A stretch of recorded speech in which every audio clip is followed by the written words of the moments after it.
ہمارے استاد تھے جب مسجد جمکران میں وہ سوال دیتے تھے، شرعی سوالات کے جواب، تو وہاں ایک جوان کو دیکھا، اس کی حالت غیر سی تھی. مجھ سے پوچھا یہ تمہاری کیفیت کیوں ایسی ہے؟ کہا میری امام سے ملاقات ہوئی ہے. کہا تو تم نے امام سے کہا مولا مسجد جمکران آپ جانتے ہیں، مسجد سہلا کے بعد کم کے کرتی لوگ امام کی محبت میں آتے ہیں.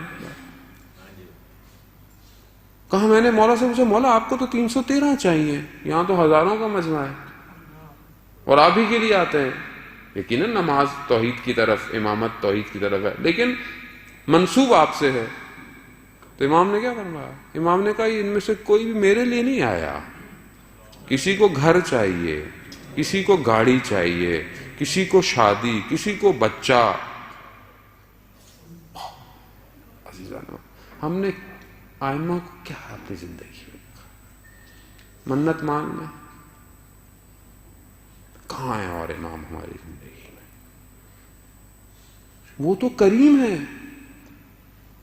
امام موسیٰ کاظم باب الحوائج ہے، باب ہے، حاجتوں کا دروازہ ہے. 3 باب الحوائج ہیں، حضرت علی اصغر، حضرت عباس علیہ السلام، امام موسیٰ کاظم علیہ السلام. باب الحوائج ہے. کاظمین میں اگر آپ کی نگاہ دیکھیں کیا رش ہوگا، کیا عجیب فضا ہے. خدا ہم سب کو زیارت کی توفیق عطا فرمائے. وہ ہر جگہ پر ایک الگ کیفیت ہے. کاظمین کی کیفیت بالکل الگ ہے. آپ جائیں وہاں پر، انشاءاللہ کہ گئے بھی ہوں گے. باب الحوائج ہے. آج آپ جو اپنی حاجتیں لے کر آئے ہوئے امام سے مانگیے، کیوں نہیں امام دے گا؟ کریمہ اہل بیت کا والد ہے کہ حضرت معصومہ علیہ السلام اللہ علیہ جو کم کے اندر ہیں، ان کے والد محترم ہے، وہ کریمہ اہل بیت ہیں. بی بی کو ان کے والد کا واسطہ دیں. آج آپ خالی ہاتھ نہیں جائیں گے یہاں سے. رؤوف امام رضا علیہ السلام کے، وہ مرضوں کو شفا دینے والا، جو ہماری قبر میں آنے والا، ان کے والد ہیں. امام رضا کو واسطہ دیں اپنے والد کا، وہ کریم ہے. ہم کیا کر رہے ہیں؟ وہ تو کسی کو خالی ہاتھ نہیں جانے دیتے اپنے در سے. مگر میں کیا لے کے جا رہا ہوں؟ عزیزان محترم، جب میں اپنے کسی آفیسر کے پاس جاتا ہوں، کسی بڑی شخصیت کے پاس جاتا ہوں، تو سوچتا ہوں خالی ہاتھ نہ جاؤں، کچھ لے کے جاؤں. یقیناً کام ہوتا ہوگا مجھے ان سے کوئی، لیکن میں چاہتا ہوں کہ کچھ لے جاؤں. ہم امام کے پاس کیا لے کے جاتے ہیں؟ کیا ہے ہمارے پاس امام کو دینے کے لیے؟ کیا ہے؟ امام کہہ دیں کہ میرے لیے کیا لائے ہو؟ ذہن محترم، آیت اللہ عظمہ بہجت رضوان اللہ تعالیٰ علیہ کہ آپ کی صلوات ان کے لیے ہدیہ ہو. اللہم صلی علی محمد وآل محمد وجل. آیت اللہ عظمہ بہجت فرماتے ہیں کہ اذن دخول خاص طور پہ کربلا کے لیے، باقی جگہوں کے لیے بھی داخل ہونے کی جو اجازت ہے، وہ یہ کہتے ہیں کہ گریوں کو، اشک کو لے کے جاؤ، اپنے آنکھوں کو اشک کے ساتھ لے کے جاؤ. قبول کر لیتے ہیں، یعنی آنسو آ گئے سمجھ لو کہ انہوں نے تمہیں اجازت دے دی ہے. امامت خود آیت اللہ عظمہ بہجت فرماتے ہیں کہ میں نے مکاشفے میں دیکھا کہ جب میں مر گیا ہوں تو مجھے اٹھا کر خراسان مشہد میں میرے بدن کو لے کے جایا جا رہا ہے، اور وہاں پر مجھے آواز آئی کہ جو ہم سے پناہ مانگتا ہے ہم اسے پناہ دیتے ہیں. عزیزان محترم، یہ ظاہری دنیا ہمیں لگتی ہے کہ یہ بہت زیادہ ہے، یہ بہت محدود ہے. یہ دنیا، اگر یہ دنیا بہت کچھ ہوتی تو ہمارے آئمہ اس طرح زندگی نہ گزارتے. اس قید اور بند میں، اس سختیوں میں، عزیزان محترم، جو بیان کرتے ہیں تاریخی کتابوں میں کہ امام کو اس طرح قید خانے میں ڈالا گیا.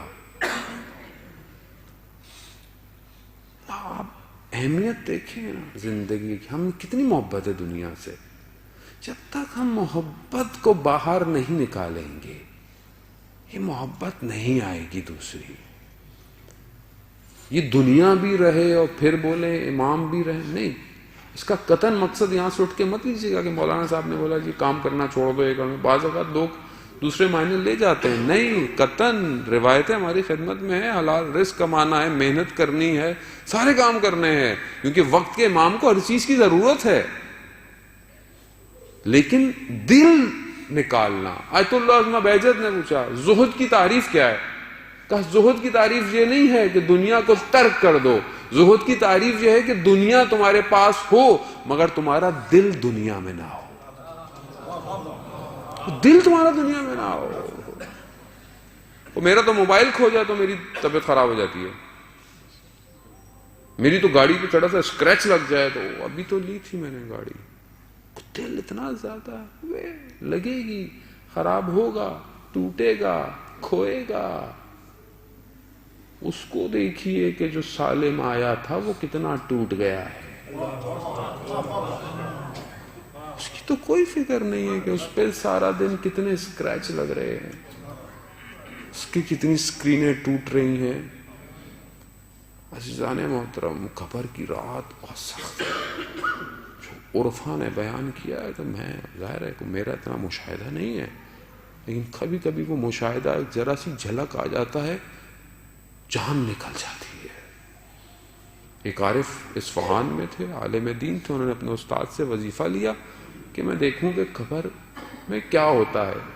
قبر کمروں کی طرح پرانے زمانے میں ہوتی تھی. ایک قبر میں بیٹھے ہوئے وظیفہ کر رہے تھے، دعا پڑھ رہے تھے. دیکھا ایک شخص کو لایا گیا، یعنی مردہ کو لایا گیا، رکھ کے چلے گئے کہ صبح دفنائیں گے. ایک شخص کو ساتھ بٹھا دیا جو قرآن کی تلاوت کر رہا تھا. اب یہ تو صاحب نظر تھے، انہوں نے دیکھا کہ 2 ملائکہ آگ کا گز لے کر داخل ہوئے ہیں. وہ شخص جو قرآن پڑھ رہا ہے اسے کچھ سمجھ میں نہیں آ رہا. ایک جھلک اس آتش کی دیکھی اس عالم نے، اس سے برداشت نہیں ہوا. انہوں نے بڑی مشکل سے اپنے آپ کو اس کمرے سے باہر پھینکا، بے ہوش ہو گئے. کچھ ماہ کوما میں رہے. جب ہوش میں آئے تو استاد آئے. کہا ایک جھلک برداشت نہیں کر پائے برزخ کی، ایک جھلک. ایسا ہمارے لیے بڑا آسان ہے، گزر جائیں گے، ہمارا کیا ہے. مولا وارث، مولا آ جائیں گے. مولا تو آئیں گے، مولا اپنے شیعہ کے پاس آئیں گے.